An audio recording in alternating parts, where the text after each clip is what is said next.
जब पुलिस द्वारा किसी घटना की एफआईआर दर्ज नहीं की जाती है तो पीड़ित व्यक्ति द्वारा अपनी शिकायत सीधे न्यायालय में की जा सकती है। तो इसके लिए क्या प्रोसीजर है, आज इसी विषय पर हम चर्चा करेंगे। नमस्कार दोस्तों, मैं हूं आपका दोस्त एडवोकेट अंशु तिवारी और आप देख रहे हैं अपना प्यारा YouTube channel the legal talk.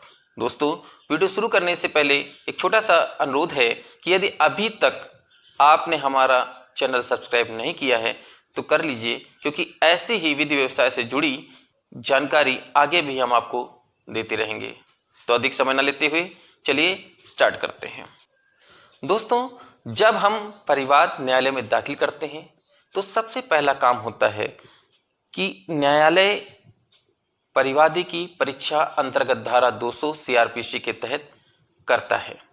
और यदि न्यायालय को यह प्रतीत होता है कि उक्त परिवाद हमारे न्यायिक क्षेत्राधिकार से संबंधित नहीं है तो अंतर्गत धारा 201 सीआरपीसी के तहत वह उक्त परिवाद को वापस कर देगा या संबंधित न्यायालय को प्रेषित कर देगा, ट्रांसफर कर देगा।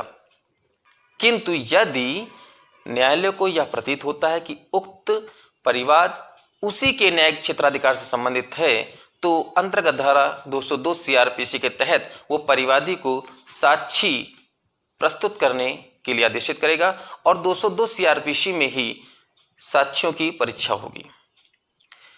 कम से कम परिवादी को 2 साक्षी जरूर प्रस्तुत करने चाहिए।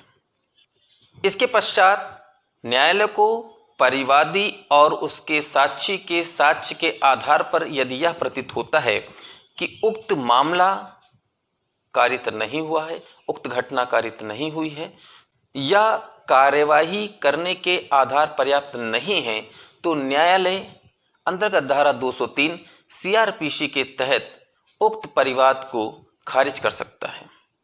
किंतु यदि साक्षी और परिवादी के साक्ष्य के आधार पर न्यायालय को यह प्रतीत होता है कि उक्त मामले में कार्यवाही के आधार पर्याप्त हैं, तो वो अंतर्गत धारा 204 के तहत प्रोसेस इशू कर सकता है, जिसके लिए वो परिवादी से सूची गवाहन यानी साक्ष्यों की जो सूची है उसे मांगता है। जब परिवादी द्वारा साक्षी की सूची प्रस्तुत की जाती है तो न्यायालय द्वारा प्रोसेस इशू कर दिया जाता है। दोस्तों, इसके पश्चात जब सम्मन प्रेषित होता है और अभियुक्त उपस्थित आता है तो सबसे पहले वो अपनी बेल कराता है।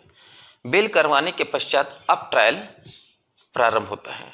तो ट्रायल जब प्रारंभ होता है तो सबसे पहले 244 सीआरपीसी के तहत परिवादी के बयान होते हैं और यदि डिफेंस काउंसिल चाहें तो क्रॉस एग्जामिन भी कर सकते हैं।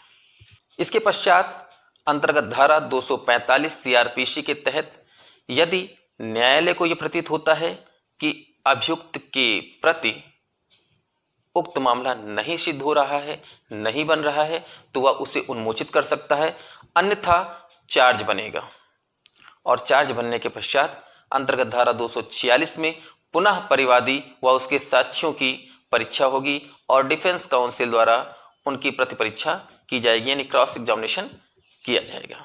दोस्तों, 246 के पश्चात 247 सीआरपीसी में अभियुक्त को अपना साक्ष्य प्रस्तुत करने हेतु कहा जाएगा, यानी कि अभियुक्त अपनी तरफ से गवाही दे सकता है, अपने साक्ष्य प्रस्तुत कर सकता है। और 247 के पश्चात 248 में न्यायालय का निर्णय होगा। निर्णय 2 हो सकते हैं, या तो अभियुक्त को सजा होगी या वह दोष मुक्त होगा।